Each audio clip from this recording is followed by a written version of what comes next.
So hello mga convincers! Saan mang panig ng mundo naroon kayo ngayon, sana ay nasa mabuti kayong kalagayan. Welcome sa Usapang Pera Live, of course, with your teacher host, si Sir Vince. Ano ba ang what's in store for us today? Ito ang mga pag-uusap.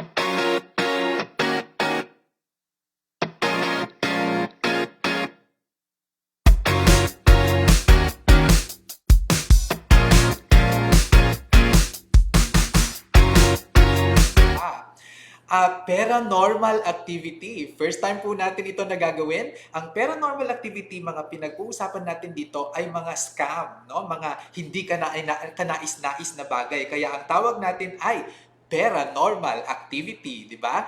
Okay. And then sa atin namang pera-aralan portion, pag-uusapan natin ang financial must-haves in your 20s. So, para po sa mga millennials, no, ang ating episode ngayon, kung kayo ay nasa 20 to 30 years old, 29 years old, ito po ang episode na dedicated para sa inyo. Kami ay mag-share ng aming mga saloobin, ano yung mga ginawa namin noon, kabataan namin, ano yung mga tama, gawin sana ninyo, at ano yung mga mali, sana ay hindi na ninyo yun gawin. No? Huwag nyo nang ulitin ang mga pagkakamali namin. Okay? So, para sa ating Usapang Pera Live ngayong gabi, bago tayo magpatuloy, syempre, gusto ko munang mag-plug ng ating sponsor. So, gusto kong pasalamatan ng Kadiwa by Veggie King. Sila po ay nagbibigay din ng serbisyo sa organic options.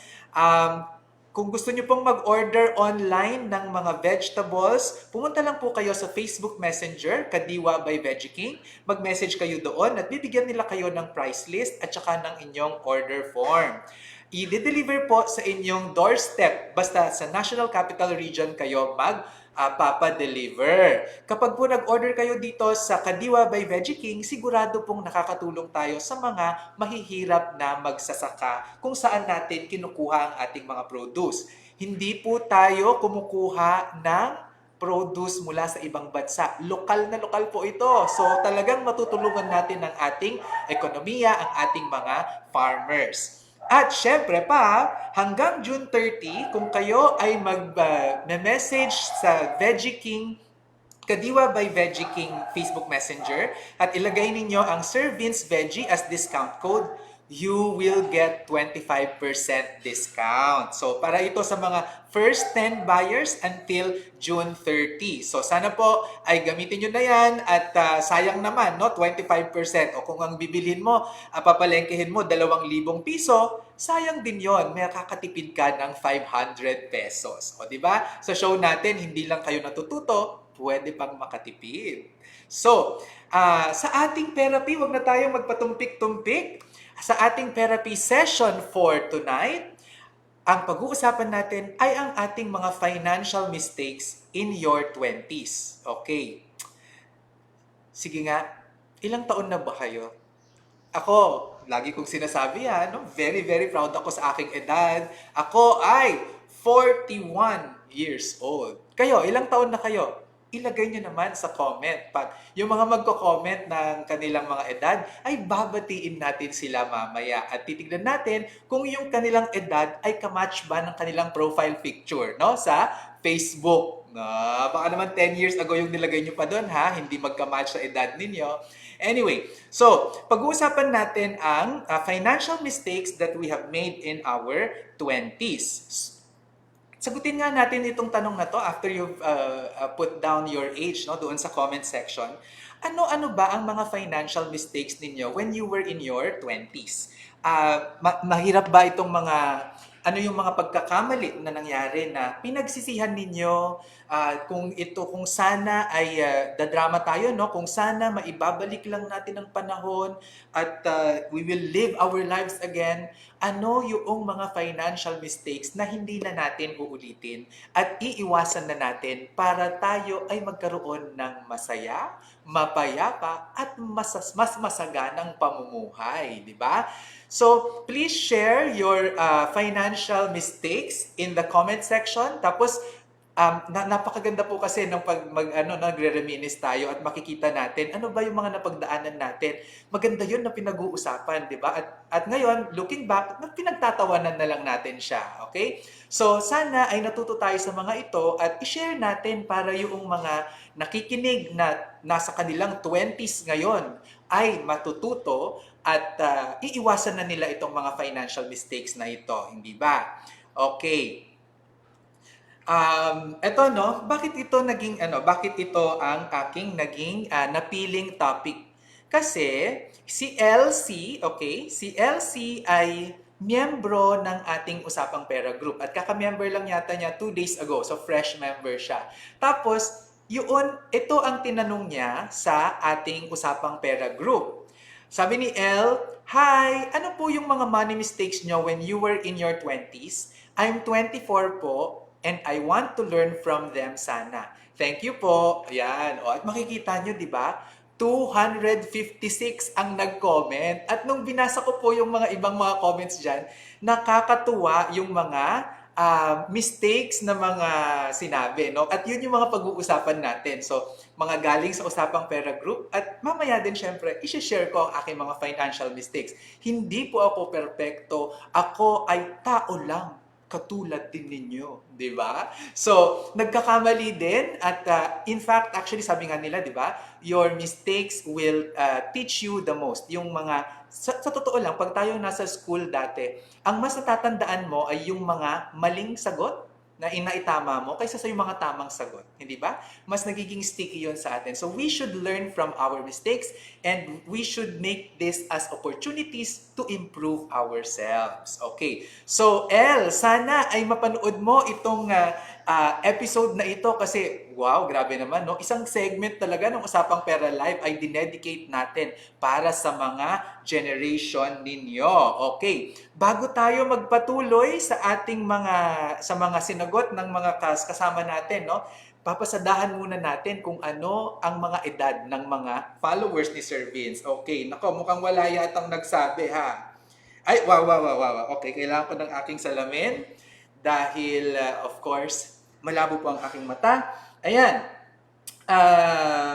Si Rovina, wow, 29. Oh, Rovina ha, this is your last year bilang 20s. So sana makinig ka sa mga mangyayari dito, no? Si Lore ay 39, si Rose 37, hello sa inyo. Mel Rivera 33, si Maylene Manalo 30, si Mona ay 32. Ayan, okay. Si Milo po ay 6 years old, okay? Sa November po ay 7 years old na siya, okay? So, wow, dami, 42, 42, 37. Ang pinaka-bata po ay si Elaine. Siya po ay golden person na. Okay, 50 years old. Okay, Sarah Perez, hello sa'yo. Nakikinig at nanonood sa atin all the way from Italy. Okay, buongiorno.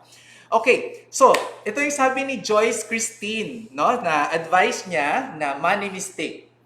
Sabi niya, I started to save and invest at the age of 28. Na sana, nung first time kong nag-abroad nung 23 ako, nag-ipon na sana ako. But di pa naman huli ang lahat, syempre. So habang 24 ka pa lang, mag-ipon and mag-invest ka na. Okay. Napakaganda naman ng advice ni Joyce. At ang pinagsisihan niya, actually very common ito, no, na pinagsisisihan ay hindi nakapag-ipon kaagad. At sa totoo lang, that is very, very true because sabi nga nila, time is gold, no? Literally, time is gold. Imagine mo yung magpapas na oras, tapos ikaw ay nakapag-save noon, at yung savings na yan ay nagpapatong-patong, nagko-compound ang kanyang earnings. It will really do you very good financial service in the future. So, tama si Joyce, huwag nang i-postpone ang pag-iipon at pag-i-invest. Pwedeng i-postpone ang ating mga wants, pero ang savings at investment natin, sana binibigyan natin yan ng priority. At yan daw ang pinagsisihan ni Joyce. Okay. So, tingnan naman natin yung iba pang sagot, no, ng ating mga ka-UPG sa Usapang Pera Group. Sabi ni Abigail Susaya, Masyado akong na-overwhelm sa pag-support sa pagbabayad ng bill ng bahay namin. Yung tipong walang natira sa akin. And I realized na mali pala yun. O, di ba? Drama. Yung ganon na maging all-out ka sa pagsuporta sa family mo. I'm 30 years old now. I have my own family. Walang savings and emergency fund. Tambak pa ng utang. Wow! Grabe naman, Abigail, ang iyong hugot. Feel na feel ko hanggang dito, no? So, tama naman 'yon. Mayroon tayong mayroon dapat tayong siniset na limitation sa pagtulong natin sa ating mga kamag-anak o ating mga pamilya. And you always have to remember that you take care of yourself first. That is your primary responsibility. And you have to be financially stable bago ka makakatulong financially. Yaan ang lagi kong ina-advise. Hindi po pwede na tutulong ka on a financial manner na hindi ka financially stable. 'Di ba? Hindi po pwede 'yon kasi para kang hindi ka marunong lumangoy tapos may nakikita kang nalulunod, pupuntahan mo, pareho kayong nalunod. O, instead na isa lang yung agrabyado, dalawa ang nagkaroon ng negative na impact. Diba? So, alam ko, it's coming from a good place. At syempre, mga kamag-anak natin tong mga to, kailangan nating suportahan. Pero, we have to make sure that we have the capacity to help financially before we begin to help financially. Okay? So, ano nga, tignan mo yung nangyari kay Abigail, no? Nagkanda utang-utang na siya, tapos walang emergency fund, tapos siya na ngayon yung may family. Ang tanong ko ay, ganun din kaya kabukas na tumulong ang mga tinulungan ni Abigail sa kanya? Oh, di ba? Tapos ang ano ko pa dyan, kailan mo masasabi na financially stable ka na? I have three very quick na metrics, no, for that. The first metric is dapat you have enough emergency savings, which is equivalent to 9 months of your expenses. Kung wala ka nun, wala kang karapatang tumulong financially. Number 2, you should have adequate insurance coverage. Life insurance and health insurance. Mahabang usapin yan. Mayroon tayong separate video dyan on life insurance and health insurance. Panoorin ninyo to be able to get the advice on that. And number 3, you should have enough passive income given your age. Okay? So, this is according to your financial life stage. At may framework din po ako na itinuro dyan, and you will be able to learn this if you go and fill out my money in, money out form online. Okay? So, tatlo. Kung wala ka nun, wala kang passive income at your right age, no adequate insurance, walang emergency savings, you are not financially sustainable, you are not financially stable. Therefore, when you help, it shouldn't be through financial means. So, anong gagawin mo? Di, ipagdasal mo na lang sila, or keep them company, or i-introduce mo sila sa mga taong pwedeng makatulong sa kanila financially, or offer them moral support. These are also help but not financially. Kasi ang kailangan mo munang tulungan financially ay ang sarili mo. Okay? So take care of yourself first. No? Napakaganda ng ating discussion sa karanasan ni Abigail Susaya. Okay. So, habang naman tayong mas maganda naman po, magre-request sana ako kung okay lang, pwede bang itag ninyo ang inyong family and friends na nasa kanilang 20s so that they can also watch this video, and I think they will really learn from this video, no? I think kung ayaw ninyo na magkaroon ng problema in the future, turuan na natin sila ng maaga pa. In fact, before nga dapat 20, no, mga nasa kabataan pa, nasa elementary pa lang, ay tinuturuan na ng money matters ang mga kamag-anak natin, no? So pakitag nyo naman po, please. Okay, at magbabasa tayo ng ilan na na nagsabi na kanilang mga pinagsisihan. Okay, meron ako nakita dito. Okay, sabi ni Weng Formelosa, no? Kumuha ng insurance tapos hindi na natuloy. Ayun, nawala lahat ng hulog ko. Ay, nako. Malamang kasi yan, Weng, ang kinuha mo ay yung insurance na may investment. Ang mahal-mahal kasi noon, mahirap i-maintain, no? Ang insurance dapat mura lang. So manood po kayo, panoorin nyo yung video ko on Variable Universal Life or VUL, Life Insurance. Ano yung mga dapat gawin para yun ay iwasan. Okay? So isa pa, no? Sabi niya, po before ay napakadali ko pong lapitan at napakadali ko pong magbitaw ng pera.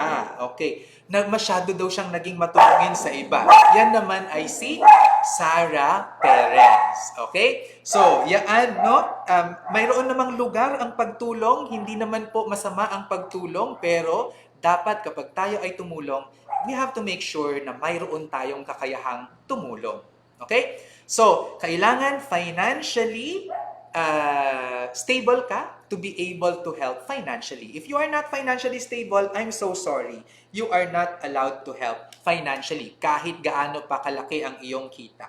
Okay?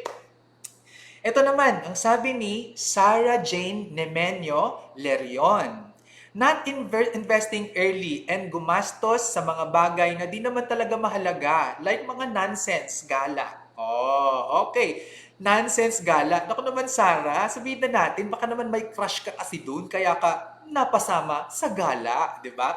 Alam naman natin yan, dala ng karupukan natin noong kabataan at naghahanap pa tayo ng ating mga partners, ganyan.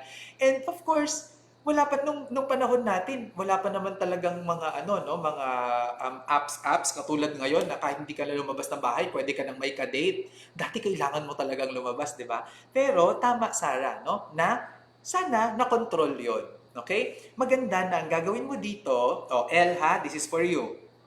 Ang gagawin mo dito ay maglaan ka naman ng budget for it. Tapos hanggang dun lang. And maybe you can go out once a month, once in 6 weeks. Huwag mo namang gawing linggo-linggo, 'di ba? Kasi mahal 'yon. Okay? So, another the same message from Sarah, investing early, not investing early at pagwawaldas ng pera sa gala ang kanyang pinagsisihan. Okay. Si Nelly Sarmiento, ito naman ang sabi niya. Ako, pareho din ng tema.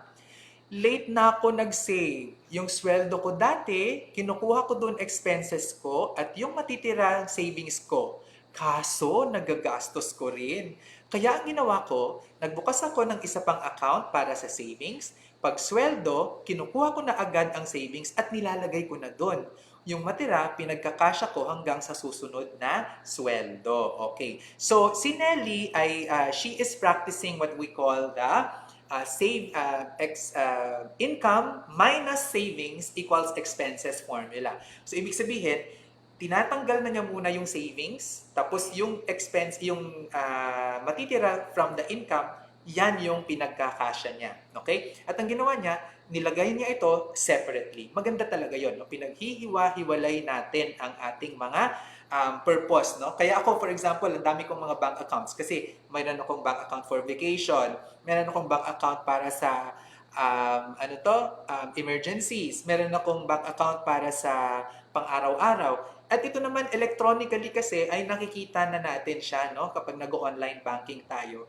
And mababalance mo na siya, makikita mo na siya agad kung saan mo kukunin yung pera mo, no? And one tip for this, L, no, for you, what you can do is arrange an auto-debit arrangement sa bangko na itong amount na to mapupunta sa separate na bank account automatically regularly, no, every payday, ganyan, para hindi na ikaw mismo yung physically na naglilipat. You can arrange this with your bank, okay? And it's free of charge. Wala naman itong charge, okay?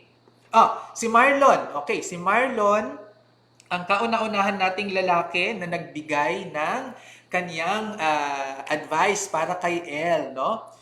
20s, wala akong respeto sa pera. Ba, si Marlon talaga, no? Galit sa pera.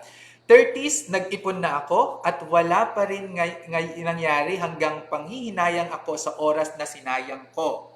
35, nagka-business na ako. Pag ako sa'yo, pick your circle of friends wisely and educate yourself. Take calculated risks kung gusto mo ng reward. Ikaw ang pinakamalaking kontrabida sa pagyaman mo. Actually, kaya ko to kinuha ay, ang gaganda ng mga sinabi ni Marlon, no? Yung huli talaga, sabi niya, ikaw ang kontrabida sa pagyaman mo. Walang ibang sisisihin kundi sarili, no? So, yun yung napakagusto ko na sinabi ni Marlon sa kaniyang mga pinagsisihan at saka advice niya, no? Sabi pa niya, wala daw siyang respeto sa pera. At ang isang advice niya na gusto ko rin, no? Pumili ka ng circle of friends. Okay? Totoo naman yon. At lagi ko nga itong sinasabi. Pansinin mo yung mga kaibigan mo. More often than not, yung mga kaibigan mo, pare-pareho kayo ng economic status. Hindi naman sa walang panghuhusga doon. Usually ganun siya, no? At so kung gusto mo na magbago ang iyong mindset, magbago ang iyong behavior, you have to widen your network. Hindi naman natin sinasabi na huwag mo nang pansinin ang iyong mga kaibigan at tsepwera mo na sila. Hindi naman ganoon. Dagdagan mo ang iyong mga kaibigan na nagse-save, nag-i-invest, at hindi lang tayo puro gala, chismis, bakasyon, gadgets, no? Kasi yan yung mga mga damit sa sunod sa uso, yan yung mga temptations ng mga nasa 20s. Kaya ako sa totoo lang, marami akong mga kaibigan, varied age groups, no? And kapag investing savings ang mga pinag-uusapan, usually, nakukunan ko yan yung mga mas matatanda sa akin. Tapos, usually yung mga kaedad ko at saka mas bata sa akin, ako naman yung nagiging source of information sa kanila on how to do and how to manage their finances. So, widen your network. Tapos, piliin mo yung mga taong good, BI. Ano nga yung BI?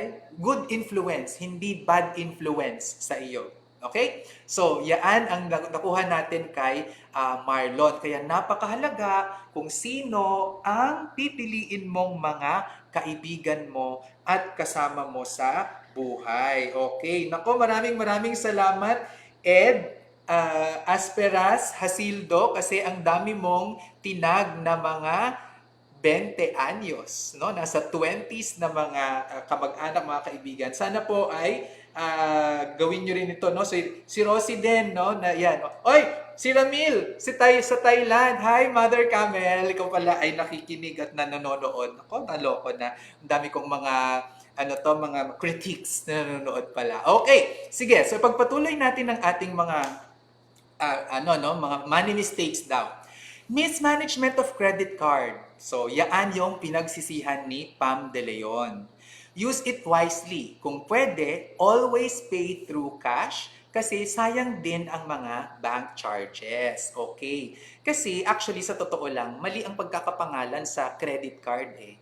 Dapat ang pangalan dyan ay payment card. Kasi credit card, ang purpose niya, nagiging purpose ng mga tao sa credit card ay source ito ng utang. Pero actually hindi.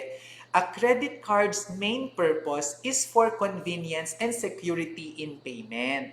Kaya dapat sa akin ang tawag na talaga dyan ay payment card, no? At with that, ibig sabihin yan, dapat talaga kaya mong bayaran ng buo every statement due date ang na-charge mo sa credit card. Wala kang karapatang mag-credit card, L, ha? Makinig ka. Wala kang karapatang mag-credit card kung hindi mo kayang bayaran lahat ng outstanding balance every month sa statement due date ng iyong credit card. Tandaan mo yan. Kasi ang credit card, hindi ito dapat ginagamit as source of credit dahil napakamahal ng interest rate nito at saka ng finance charges niya. Ito dapat ay ginagamit lang natin for ease of payment para hindi ka na maghawak ng cash at for security. Kasi kapag may depekto, kapag may reklamo tayo sa binili natin, mayroon tayong recourse at pwede tayong dumulog sa ating credit card company para ma-call ang attention ng merchant. Okay? So, a credit card is not a source of credit. It is for ease, convenience, and security of our payment transactions. Okay? Kayo ba, ilan ang credit cards nyo? Ako, ang credit card ko ay, okay, Isa lang talaga yung in-apply ko na credit card, tapos tatlo yung meron ako ngayon. Yung dalawa ay binigay sa akin na hindi ko naman ina-apply. Pero inactivate ko siya. Yung isa ay binigay ko sa aking mga magulang, no? Para may credit card sila. So pag ano yung gusto nilang bilhin, makakaskas nila, no? Tapos yung isa naman, tapos meron akong dalawa, at itong dalawa na to ay Visa and Mastercard. Just in case hindi mag-work yung isa, mayroon pa akong isang fallback. Pero lahat ng yon ay nababayaran ko ng buo ang outstanding balance. Okay? Hindi yon talaga, hindi ako nagkakaroon ng lapse in terms of payment doon sa mga yon.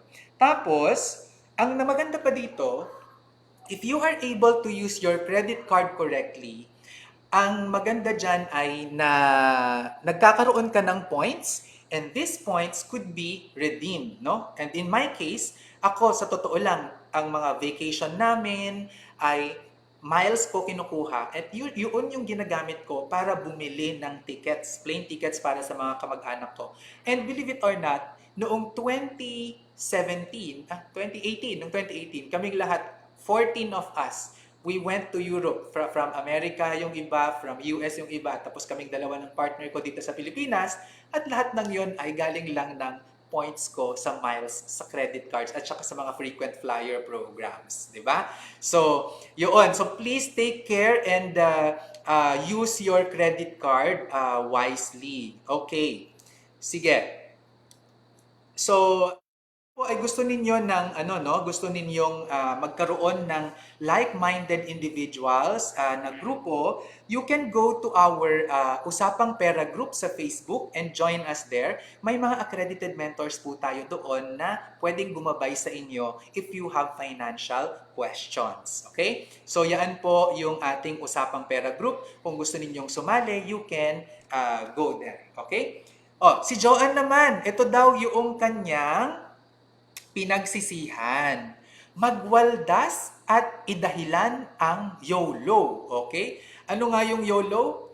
You only live once. Okay. Sa totoo lang, paminsan naman ay may ganun din no na feeling yung mga YOLO sa totoo lang. That's why kailangan talagang balansehin eh. Hindi po pwedeng needs, at hindi naman po pwedeng once lang yung ginagawa natin. There should be balance kasi kapag sa akin ay treat wants as mga pangpakulay ng buhay, pampasaya ng buhay, di ba? Yun yung nakakapagpangiti, nakakapagpasaya sa atin. Kaya dapat ginagawa natin yung wants natin as inspiration and motivation to save and invest. Okay? So, you only live once. For example, ay nag-birthday ang aking 1-year-old na pamangkin sa Australia.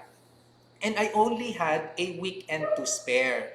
So sabi ko sa partner ko, I really want to go kasi I don't want to miss yung birthday celebration ng pamangkin ko. Nako, next year yan, hindi na yan magpapakis ng 2-3 taon, hindi na yan magpapakis ng gusto ko, kaya na niyang lumaban. Ngayon gusto ko pa siyang panggigilan ng ganyan, hindi yun mababayaran. So kahit na 2 araw lang ako doon, umalis ako ng Friday, dumating ako ng Saturday ng tanghali doon.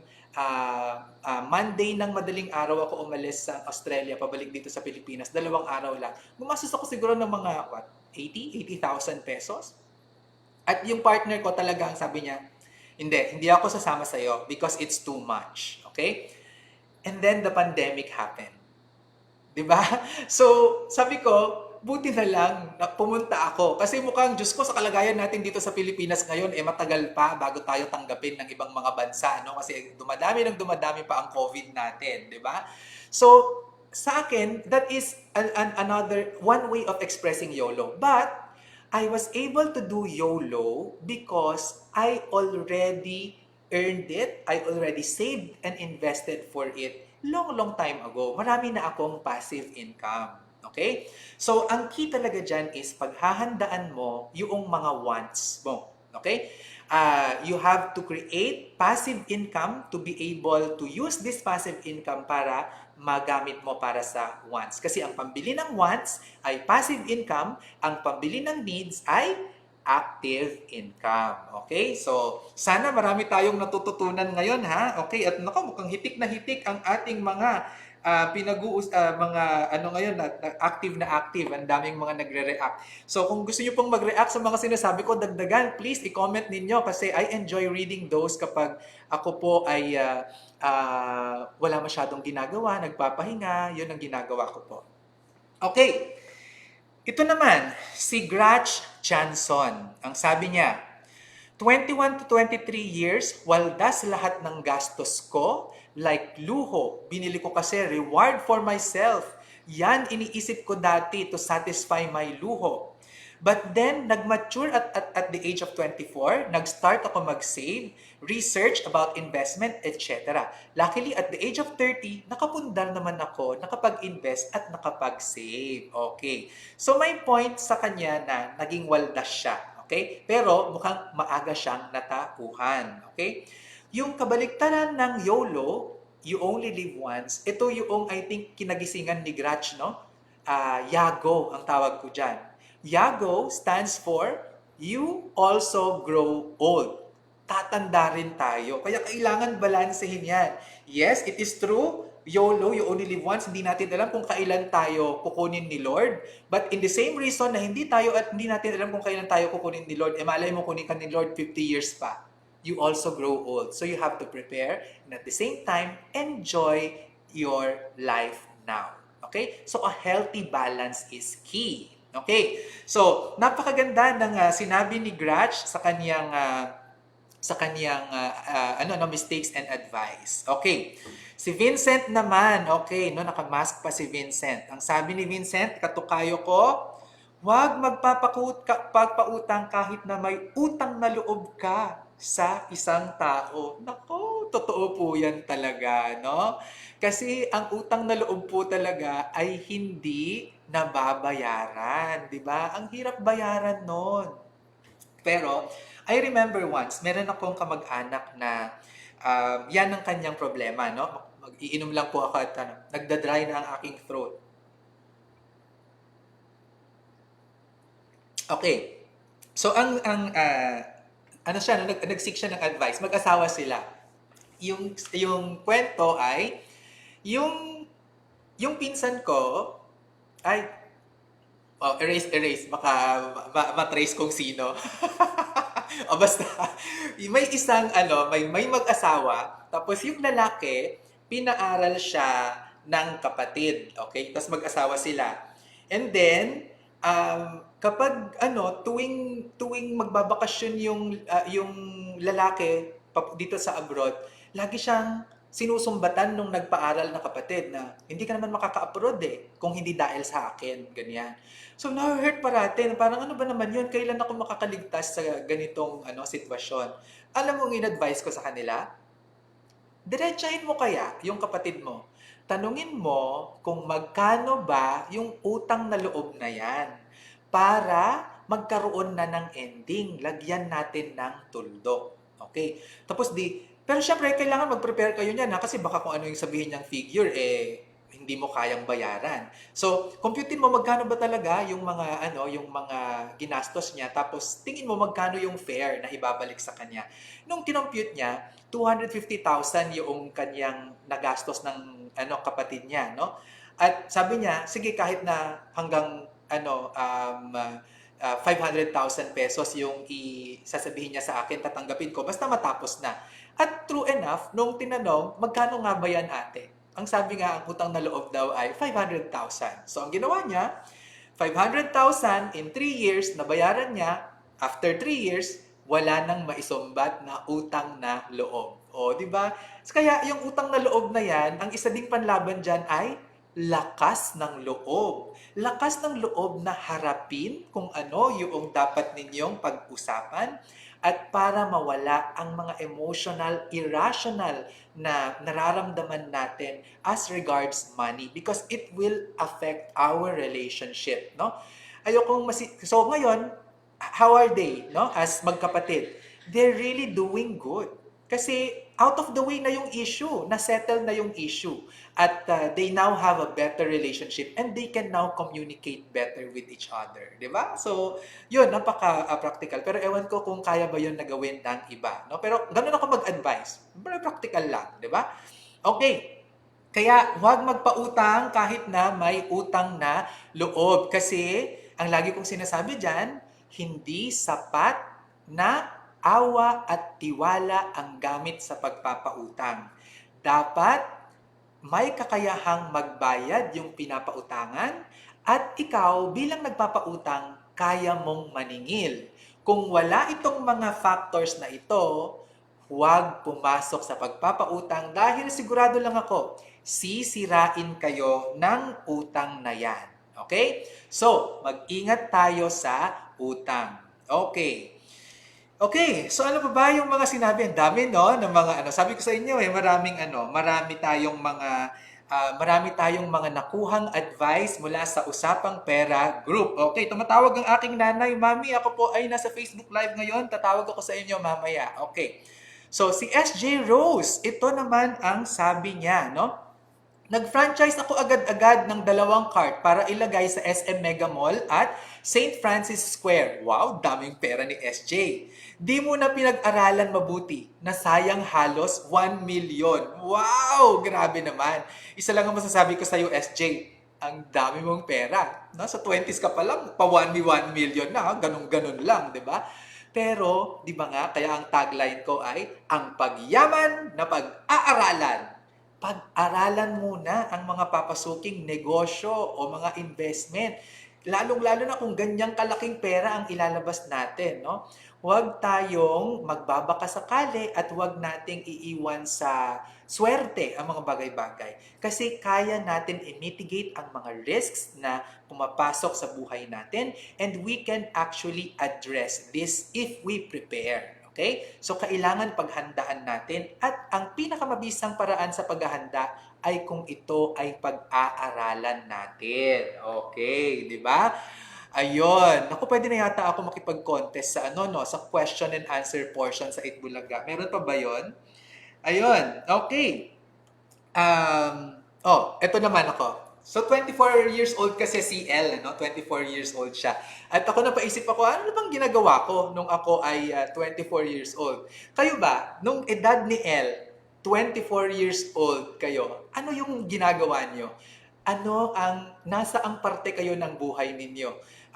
Nasa first job pa ba kayo? Kayo ba ay nakapag-abroad na? No?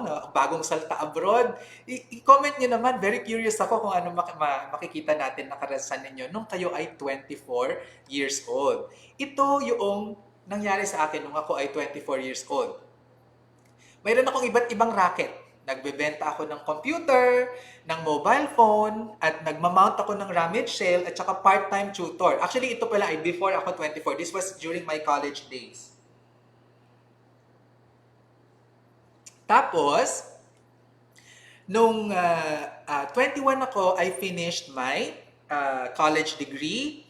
I created my business plan for SEDPI. Nung ako ay 24 years old kasi, ay nagsimula akong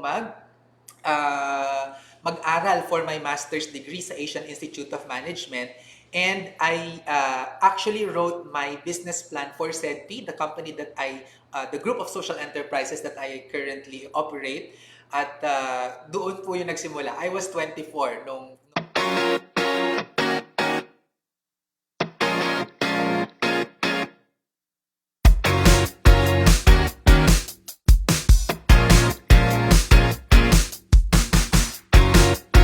nawala. So I was doing NGO work sa bundok ng Nueva Vizcaya, no? At ako yung 21. Tapos nung 21 din, at same age, I was able to join a cultural exchange program sa Ship for Southeast Asian Youth Program. At yung nakikita nyo po, dito po sa leftmost side na yan, yung nakabahag, pang Ifugao costume, ako po yan. Okay, di ba? At 22 years old, I was the national leader for the Global Youth Leadership Conference sa Japan, no? Ako yung pinakabata among the national leaders doon, no? 40 countries lahat kami. At 23, lumagay na po ako sa tahimik. Oh, tama po, maaga akong lumande. And mind you, yaan ay mayroong magandang positive na economic effect, no? Ito pala, napagpareho pala kayo ng kasarian ng Becky kasi halos magka-size kami ng partner ko. Nakakatipid kasi noong nagsama kami, invest na tig-isa kami separate na rent na babayaran, magkasama kami, isa na lang. Tapos, pag magluluto ng pagkain, mas mura kapag dalawa kayong magluluto kaysa sa isa ka lang na magluluto. And best of all, pwede kayong magpalitan ng brief. O, di ba? Tipid pa din at that level. Ayan, okay. Nako, kayo, paano kayo? Anong ginagawa nyo nung kayo ay 24 years old? Basahin natin ang ibang mga reactions, no? Sabi ni Dalmasio, okay, noong 24 ako, tumulong ako sa pag-aaral ng pamangkin, part-time job, selling items. Wow, napaka-noble naman ng iyong ginawa, Dalmasio, ano? Maganda yan. Ano pa yung mga ginawa nyo? Nagtrabaho at tumulong sa pamilya. Panganay kasi siya sa 8 magkakapatid, si Beth Cardenas. Ako naman. So, Beth, I hope you learned from that, ha? Sana naman hindi 8 ang mga anak mo ngayon. Mahirap talaga yan, napakadami, no? At alam natin na mahal talaga ang magpalaki ngayon, no? Si Ed Asperas, doon kami nag-start nung 24, ipon muna ng maliit na amount hanggang sa maging disiplinado na kami sa pag-iipon. Okay, wow, very good. So maaga tayo na namulat, no, sa ating pag-iipon. Okay? So ito naman yung aking money mistakes, no? I also had business closures. So pumasok ako at nag-business ako ng computer shop nung ako ay 23 at pumasok din ako sa swine racing, no, babuyan, noong ako ay 24 years old. Pero both of this I closed down, okay? Hindi naman sa I was only breaking even, pero sabi ko, bago pa ako mahukay sa lugi nito dahil nakikita ko na malulugi na ako, sinara ko na siya, inunahan ko na, no? Kasi yun may mistake sa pagpasok kasi yung for example, yung sa computer shop, late ko na na-realize na yung kinikita ko ay enough lang para pambili, pang-upgrade ng bagong computers. At yung kinikita ko doon ay hindi niya kayang iangat yung wealth target ko. So, I closed it down. Yung sa swine racing naman, nag-open ako, I had about 150 heads, no? Pero I found out, hindi pala kaya sa economies of scale ang 150 heads of swine. Kailangan na sa mga 1,000 para may yung biocontrol environment at saka yung pag-bargain mo para sa mga feeds ay mas kaya mo dahil bultuhan kang makakabili, no? And yun, sinara ko siya. These were 2 failures that I am very proud of actually, no? Kasi ang isang entrepreneur talaga, isang magandang trait ng entrepreneur ay kung kaya niyang sabihin na tama na ay tama na. Okay? So, cut your losses early para hindi magpatuloy ang pagbi-bleed. Okay? So, these are my financial mistakes. Okay? At ako din, meron din akong financial mistake. When I was 22, when I was 22, I bought whole life insurance. So, ang una kong insurance ay hindi term. Oh, di ba? Nagkakamali din 22. So, I bought whole insurance pero hindi siya investment link.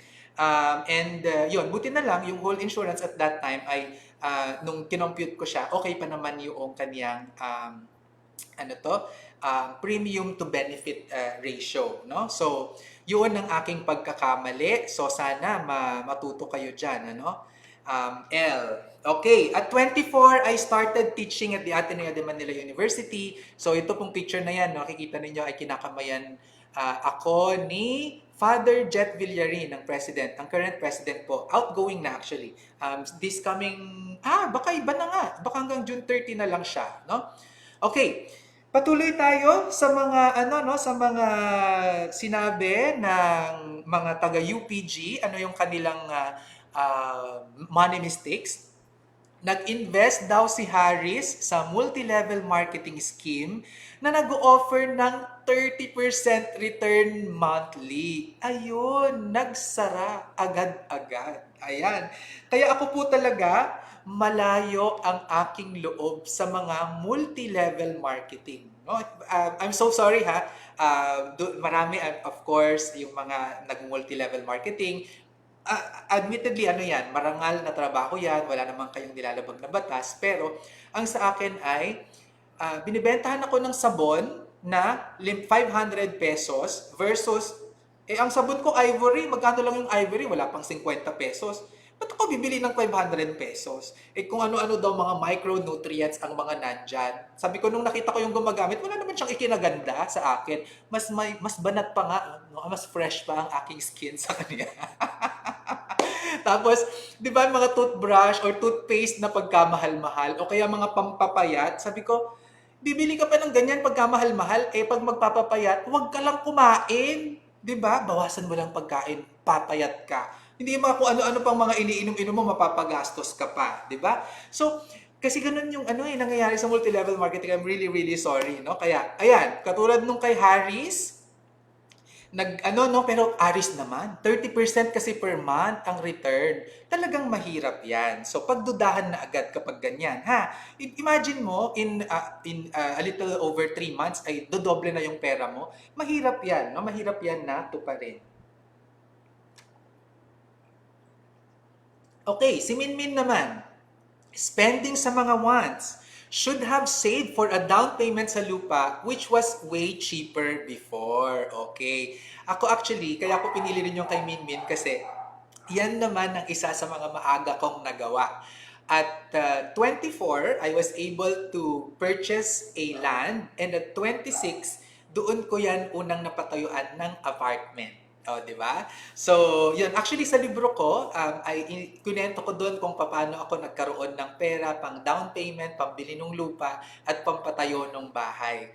At 24 to 26 years old yan. So, kung gusto ninyong malaman, it's written in my book. Oh, di ba? Soft plugging, no? Nabentahan ko sana kayo doon. Okay. Now, so yan ang ating discussion about kay kay L na humihingi ng advice, money mistakes at the age of, sa dekada na 20s, sa age ng 20s. Sana marami kang natutunan. Huwag mo nang ulitin ang mga pagkakamali namin, utang na loob, pakiusap.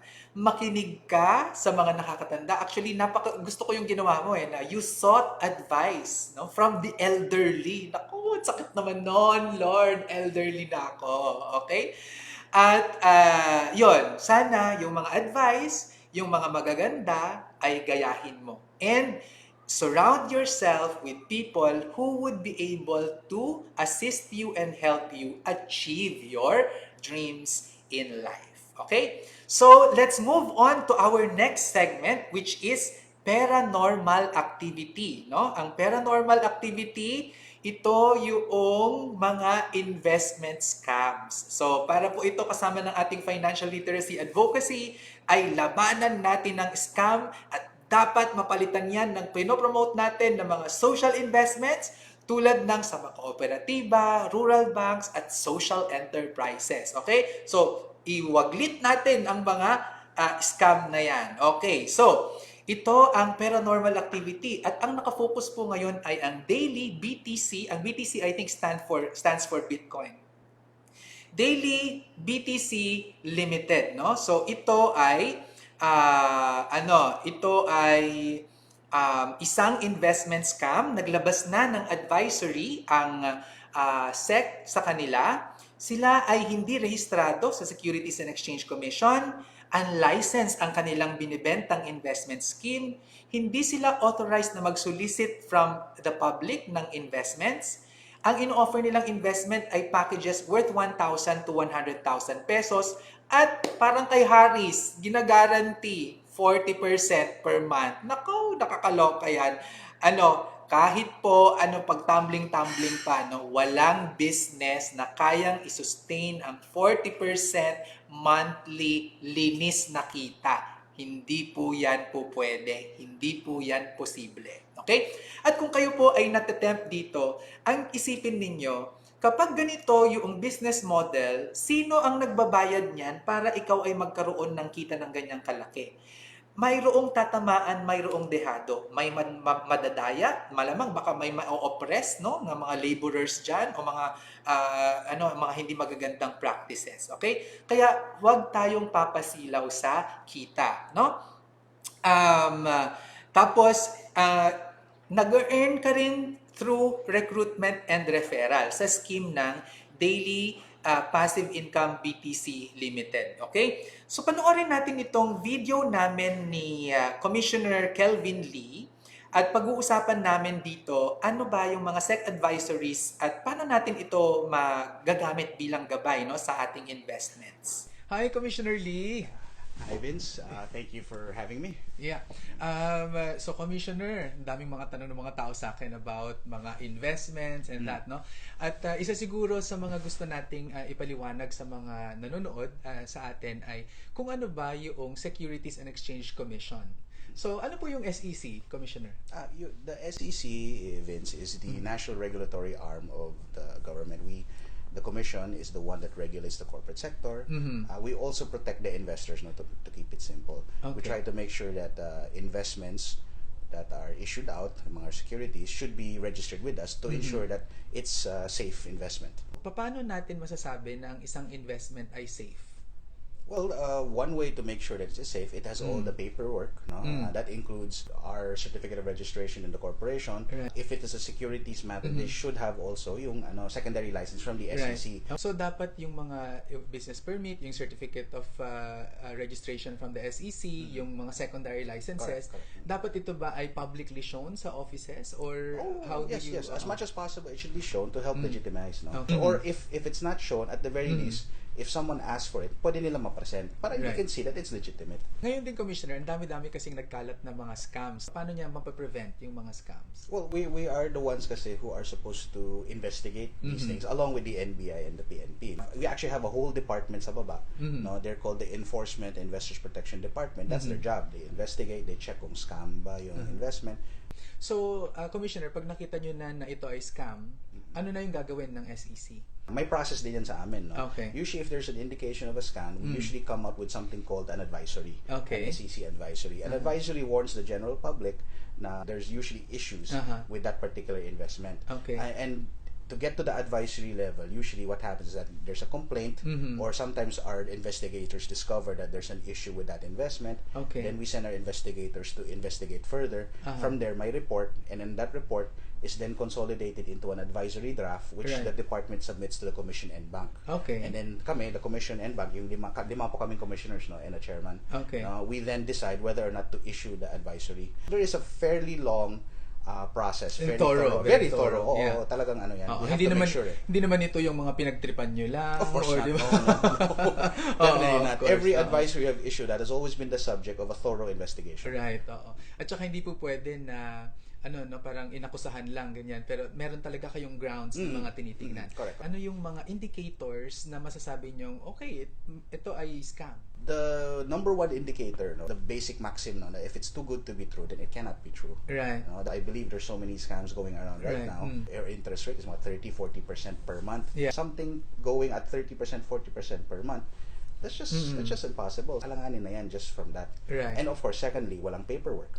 No, kung alanganin yung paperwork, meaning they can't present the needed certifications, they can't show us na may business permit, then that's another indication of scam.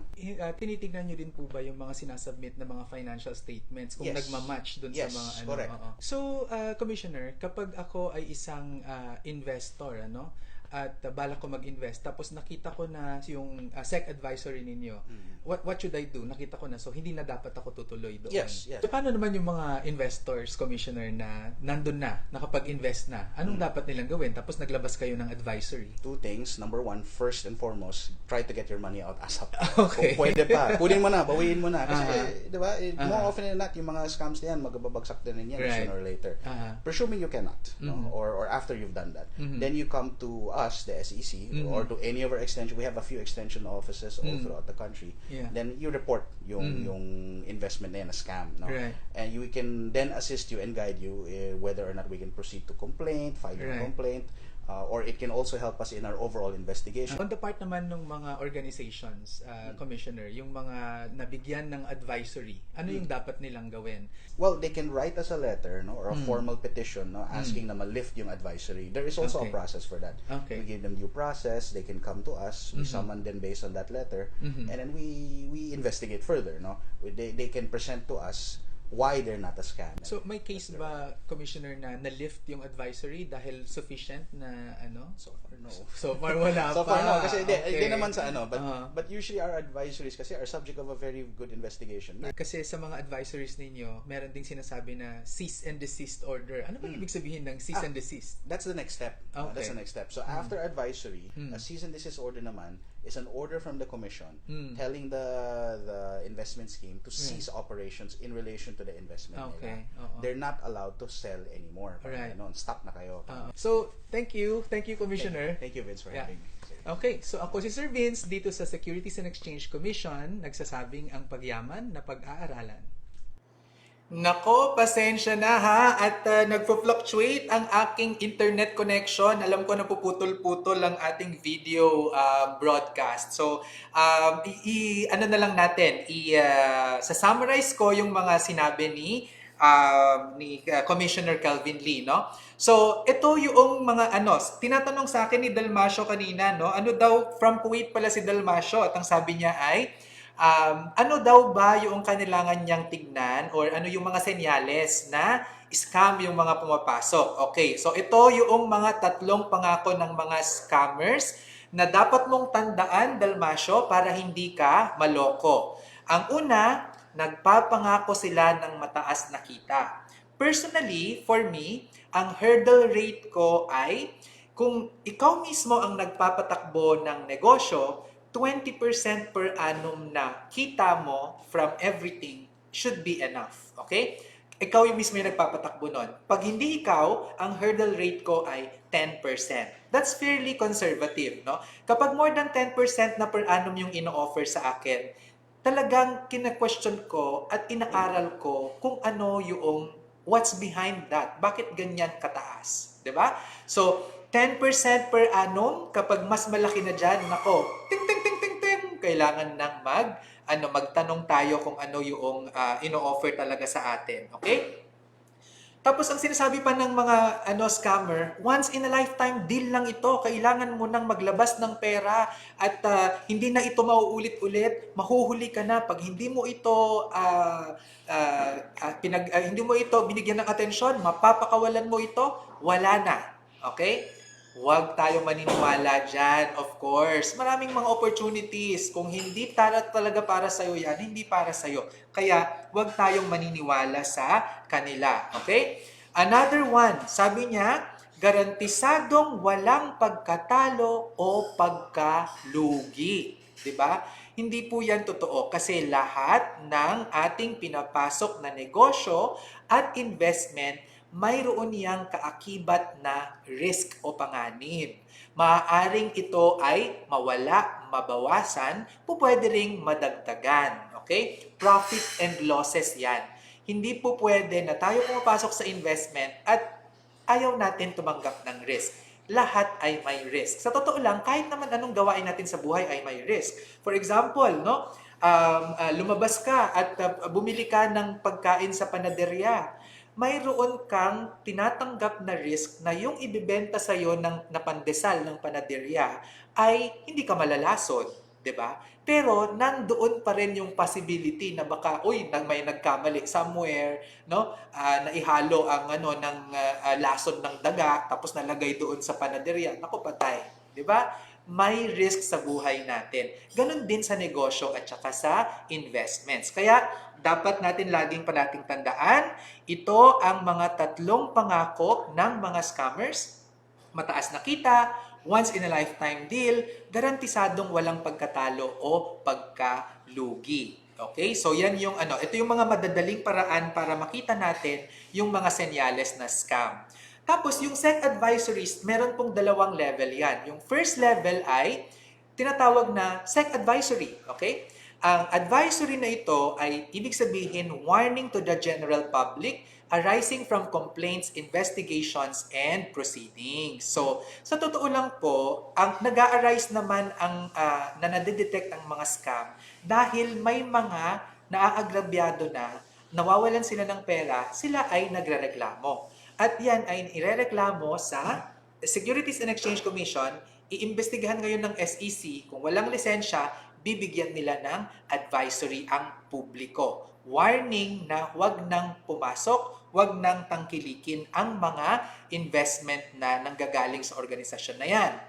Tapos, pag hindi pa rin tumigil, at ayaw papigil ng organisasyon na yan, no, magkakaroon na ng cease and desist order or stop operations kung saan ay hindi na talaga pinapahinto na ng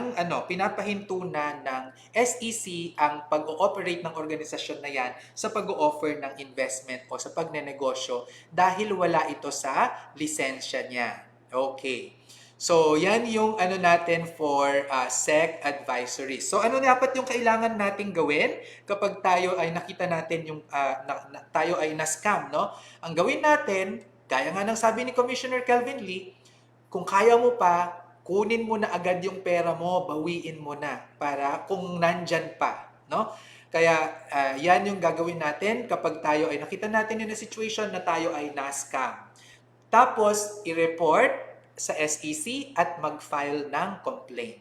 Okay? Kapag madami ng complaints yan, saka mag-iimbestiga ang SEC kasama ang National Bureau of Investigation. O yan ay sangay ng Department of Justice. Okay. Tapos gusto ko lang pong i-announce sa inyong lahat na kung kayo po ay may mga katanungan tungkol sa pera, mag-comment po kayo sa mga posts natin sa sa Facebook at gamitin ninyo ang hashtag na AskSirVince. Tapos mababasa ko po yung mga yon.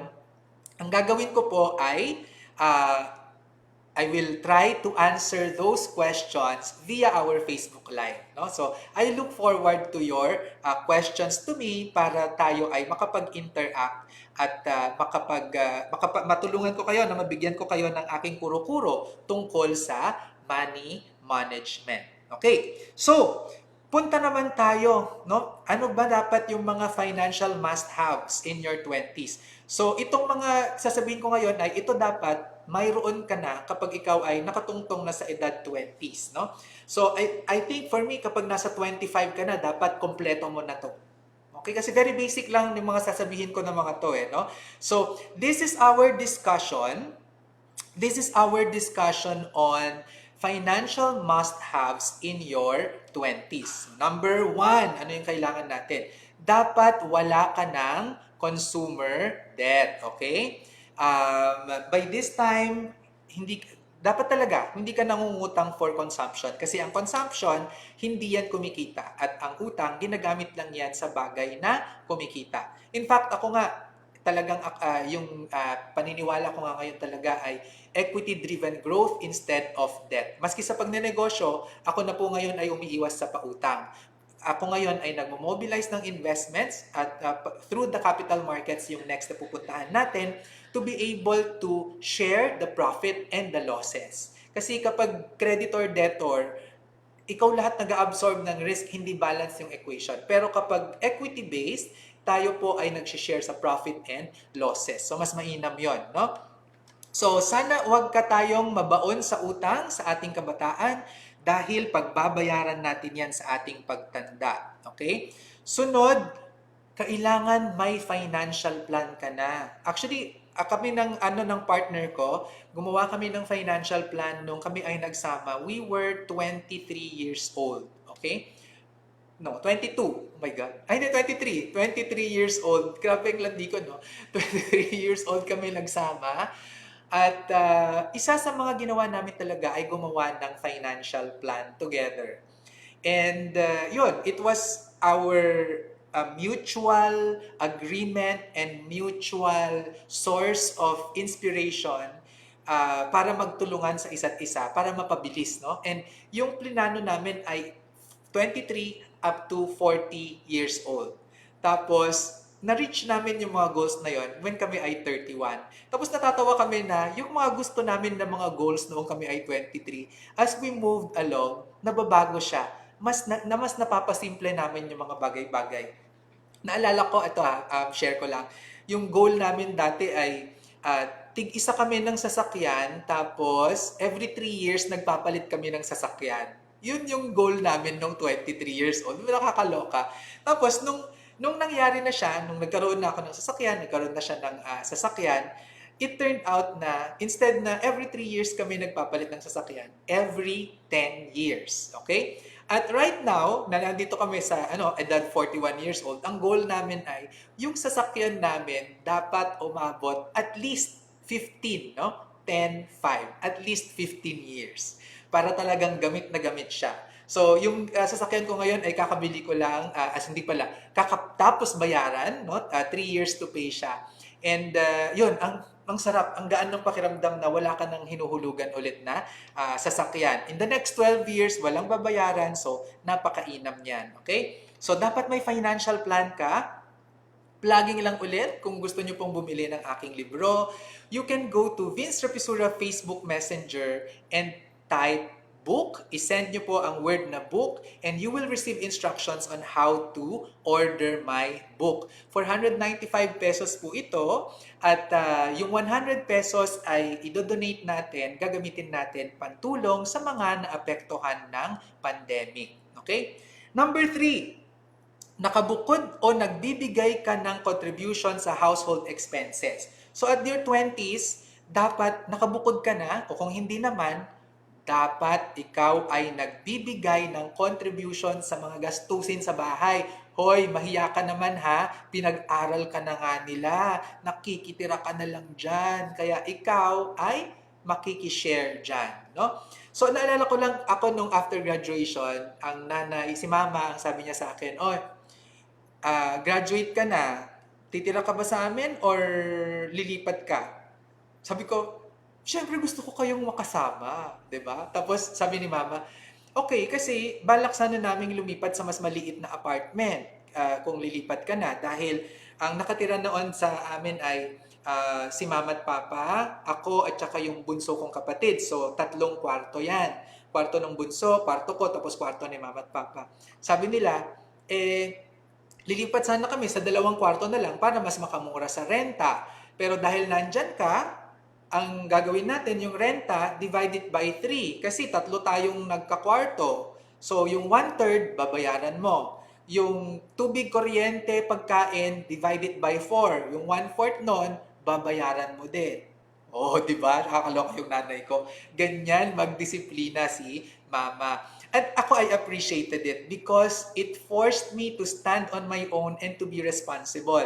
At ang sabi ko nung na-compute ko sa kanya, no, oh my God, yung gagastusin ko dito, mas mahal pa kaysa sa lilipat ako at mas malapit sa pinagtatrabahuhan ko. So sabi ko, ma, okay, sige, lilipat na ako. At doon kapag ako ay magsasarili, makakapag-uwi ako ng kung sino man ang gusto ko. Sa'yo dito may curfew. Oh, di ba? May benefits pa din, no? Makakatayo tayo sa sarili nating paa. And I really thank my mother on that, no? So, yan yung kailangan nakabukod tayo. Tapos, kayo, ilang taon kayo nung bumukod kayo sa bahay? I'm very curious lang ako. Baka ano po yung inyong karanasan? Ilagay nyo naman po sa comment section at titignan natin kung ilang taon na kayo nung bumukod kayo sa bahay. Okay, number 4. Dapat may PhilHealth, tapos may insurance na kasama ang preventive and emergency care. Bakit yan mahalaga at your 20s? Kasi dapat you are already able to take care of yourself. Pag nagkasakit ka, hindi ka napasanin ng mga magulang mo o ng mga kapatid mo. So pag nagkasakit ka at ikaw na hospital, mayroong insurance na sasalo sa iyong hospital bills. Okay? So very minimum PhilHealth, sunod ang preventive, actually emergency care, and then after that, yung preventive care. If you want to know more about health insurance, I have a separate video on that. Search nyo lang po, health insurance, YouTube, Vince Rapisura. Isulat nyo sa Google yan, lalabas po ang video natin. Okay?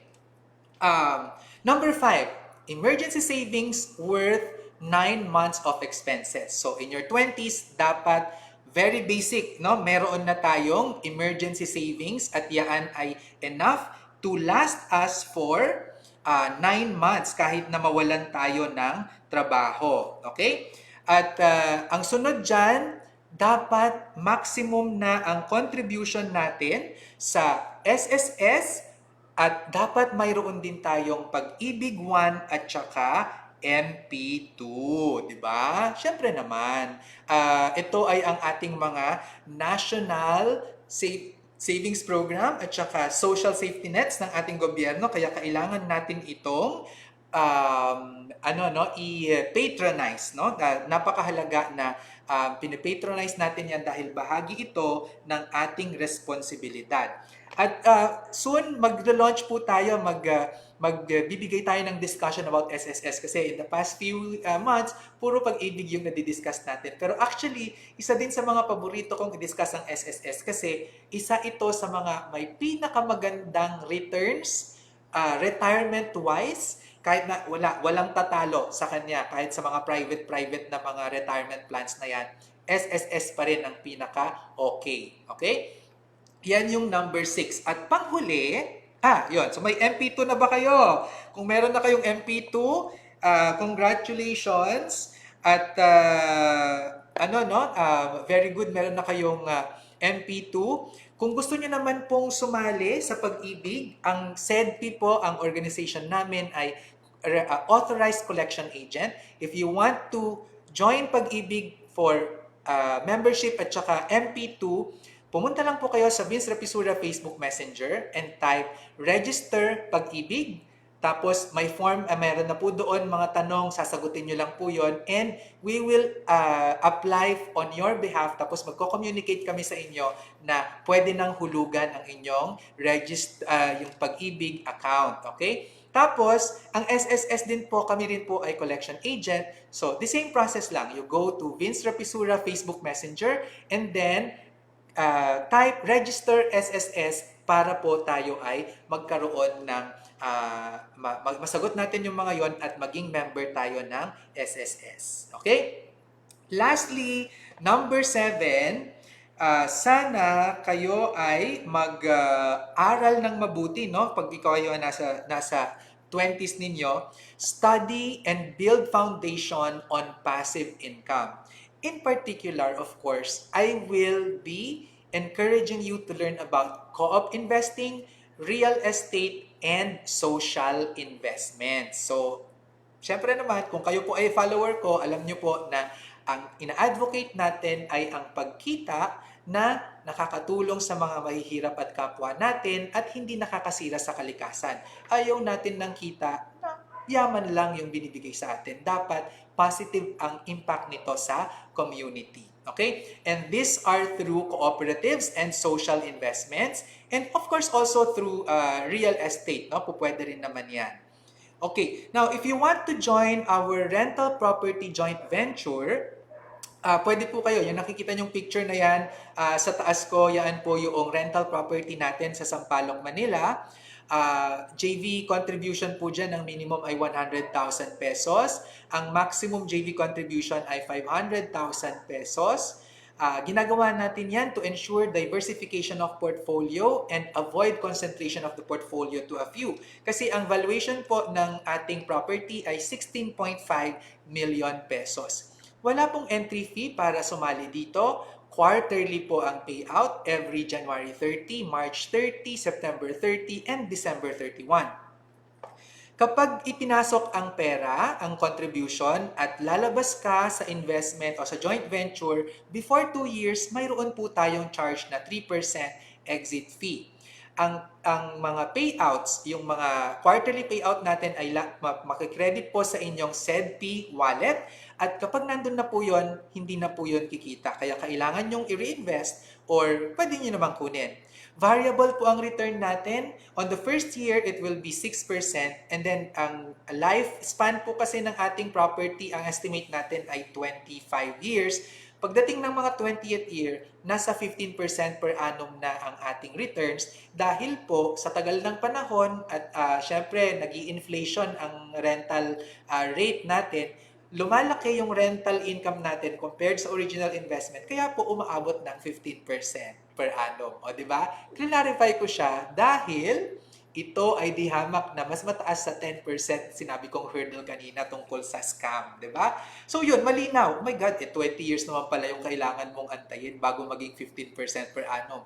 It makes sense because inflationary na lang yung effect nun. And with this joint venture, SEDPI retains ownership of the property.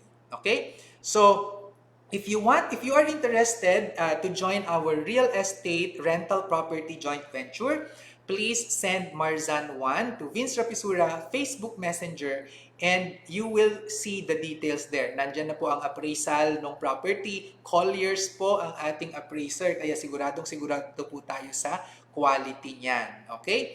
So, kung meron po kayong mga katanungan, uulitin ko ulit, gamitin ang hashtag na AskSirVince.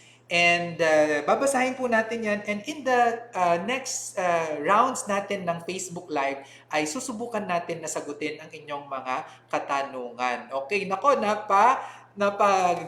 sarap yata ako ng kwento at nag-overtime tayo ng 16 minutes kasi usually 1 hour lang ang ating Facebook, ang ating Usapang Pera Live. Pero sana marami kayong natutunan at hindi nyo ako iniwan. I'm happy, no? Nandyan pa rin kayo. At maraming salamat sa inyong pakikinig. Ako si Sir Vince, nagsasabing ang pagyaman na pag-aaralan.